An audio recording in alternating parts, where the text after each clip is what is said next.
So what it's up guys, so Jay's Place nga pala, nagbabalik na naman tayo dito sa ating panibagong video na kung saan ay maglalaro tayo ng one block. So for today's video ay ngayon lang tayo nakapag-record ulit kasi I'm so busy, right? Nag-English yan guys, so let's go. So wala namang gaanong pagbabago dito, no. Ang pagbabago nandito ay nasa na tayo guys. So meron muna tayo ditong dalawang villager, no. Nakuha ko yan nung nasa ako. Mansion. Mansion yung lugar na mansion sa one block guys. Tapos meron na tayo ditong ayaw padaanin. Meron tayo ditong diamonds guys, no. Tapos meron din tayong totem, galing din yan sa mansion, no. So habang nagdidig ako, mansion na yung nahukay natin, no. Nasa stronghold na nga pala yun, pero papakita ko muna sa inyo to guys. No, sa mansion ko rin nakuha yan guys. Di ko alam kung anong tawag dun, yung mansion sa one block. Basta yung pag naguhukay ka, tapos mansion area na yung nahuhukay mo, tapos may mga chest. So yan yung mga laman guys. So may mending nga pala tayo nahuhukay dito, no. So hanapin natin yung mending. Oh my goodness, hindi ko mahanap yung mending. Nasaan na kaya yung mending ko? Sharpness 3? Meron pala ako nun. So alam ko sharpness 4 lang meron ako. Yung mending ko guys, di ko mahanap. Pinapaya ako ni Minecraft. Ba't kasi daming kalat dito? O walang laman. Nandito kaya? O wala rin dito. Wala din dito. Oh my goodness, saan kaya yung mending ko? Ito ba yun? Unbreaking 3 pala yan. Unbreaking 3 din. Naku po, nawala pa yung mending natin. Protection. Oh my goodness, mukhang nanakawan pa tayo Ano kaya ito guys din? Ito pala yung mending. Nandito lang pala. So yun yung mending natin, no. So may mending tayo. At nandito tayo sa stronghold. And guys, nasa stronghold na tayo, no. Diyan ko rin nakuha yung mga enchant na books sa may chest sa may mga tawag doon, Woodland Mansion. Basta yung lugar sa Woodland Mansion yun. And so dadami nating kalat dito, kita nyo naman. Gagawa tayo ng storage room ngayong araw dahil ang pangit naman yan, mukhang basura yan pag nandyan lang yan, no. So gagawa tayo ng storage room para ililipat natin itong mga kalat na to, ay mga gamit na to, doon sa storage room. So mag-ready muna tayo ng mga gamit. So babalik na lang ako pag nakompleto ko na yung mga gagamitin nating materials sa paggawa ng ating storage room, no. So yeah. So ito guys, na kompleto na natin yung mga gagamitin natin na material sa panggawa ng ating storage room. At gumawa nga rin pala ako ng diamond pickaxe na may enchant, no. So ibala ko dapat to guys, efficiency 5, kaso hindi na kaya ng level ko guys. Kulang na ako sa level. So gumawa ako nito para bumilis yung pagkuha natin ng kahoy, no. Kasi napakabagal ng iron axe. Ayan guys, tingnan nyo guys, kulang yung level natin. Kailangan natin ng level 8. So nagkulang siya, no. Balik na muna natin yan dyan. Hindi na naman natin malalagay yan So dito nga pala banda guys, dito tayo magbibuild. Ito guys, ginawa ko na to ng platform, no, para dito natin gagawin yung storage room. And nandito yung mga gagamitin natin. So nilagay ko lang dyan kung ano yung magagandang gamitin pang gawa. Hindi ko alam kung magamit ko lahat yan, pero subukan natin. And di ko alam talaga. And ayan guys, hintayin lang natin mawala yung ulan, tapos magbibuild na tayo, no. So ito guys, wala nang ulan, no. So simulan natin yung pagbibuild nito, no. So siguro lang guys, medyo wala akong idea sa gagawin natin na storage room, no. Kasi hindi ako nanonood sa YouTube kung paano gumawa ng storage room. Basta lang guys, gumawa lang tayo ng parang pabahay, tapos lagyan lang natin ng mga chest sa loob. So di ko alam kung maganda tong magagawa ko, pero try natin, no. So siguro ganito yung simula natin. Maglagay tayo ng dito guys. Ayan dito. Ayan guys, tatlo. Tapos pang-apat maglalapag tayo ng wood dito. Ayan dyan. So papabilisin. Ita-timelapse ko na lang. So let's go.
So ito guys, so natapos na natin yung ating storage room, no. So ito na siya guys. So ayan na siya guys, no. So nandito sa unahan yung chest. Pagpasok mo, makikita mo agad tong chest room.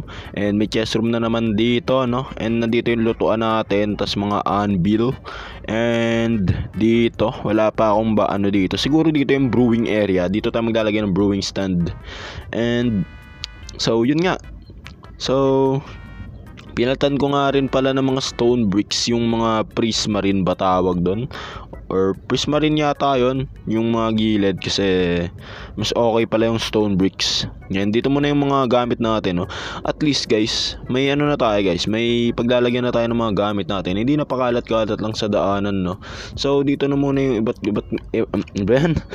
iba kong gamit, no. So dyan muna yan. So ayan yung paunang gamit natin na may lalagay dito. So, lagyan natin ng crafting table. So, siguro dito sa ibaba yung crafting table, no. Uy, bumagsak yung anvil. So, mas maganda kasi tignan pag nasa baba yung crafting table, hindi sa taas. So, yan, dito. Tapos anvil. Tapos sa ibabaw nyo yung blast furnace. Yan, no. Diba? Ang lupit. So, yun nga. Ito na yung storage room natin, no? So siguro sa susunod ko na ililipat tong mga to dahil at sakit na ng daliri ko sa pagbibuild. So yun nga, okay naman siya, diba guys? So yung bubong lang niya yung di maganda, di kasi ako magaling pagdating sa paggawa ng bubong niya, no? Pero okay naman siya, diba? And so ukay muna tayo dito sa ating stronghold. Nasa stronghold ano na pala tayo area, no? And guys, so tingnan nyo guys, may mga libro na. Uy, ano to, may chest guys. Yan guys, sa ganyan chest ko nakukuha yung mga enchanted books natin, no. Ayun guys, may ano pa, bow tsaka armor pa, oh. And yun nga. So nag-ukay lang ako dito kapag hindi ako nakakapag-upload, kasi para man lang na ano tayo guys, para man lang nakakaipon tayo ng mga resources natin, no. And siguro nasa ano na to, stronghold, siguro malapit na tayo dun sa Ender Portal, no. So siguro baka next episode labanan na natin yung Ender Dragon, kasi baka mahukay ko na yung portal dito sa ginagawa ko, no. Pero possible ba talaga yun na mahukay ko yung portal? So malalaman natin yan sa next episode. So sa ngayon okay na muna yung ating storage room dito. And ang hirap talaga ilipat nito, dami niyan. Dami niyan guys, off ka muna lang lilipat yun. And yeah, so siguro hanggang dito na lang muna yung video. Ang pangit ng bubong. So siguro hanggang dito na lang muna yung video natin, no? Maraming salamat sa panonood at sana nag-enjoy kayo. At kung nag-enjoy nga kayo, huwag niyong kalimutang mag-like, comment, and subscribe. Mag-subscribe na kayo guys. Pa 1K subscribers na tayo. Tingnan nyo guys, may chest na naman dito, may kalat na naman.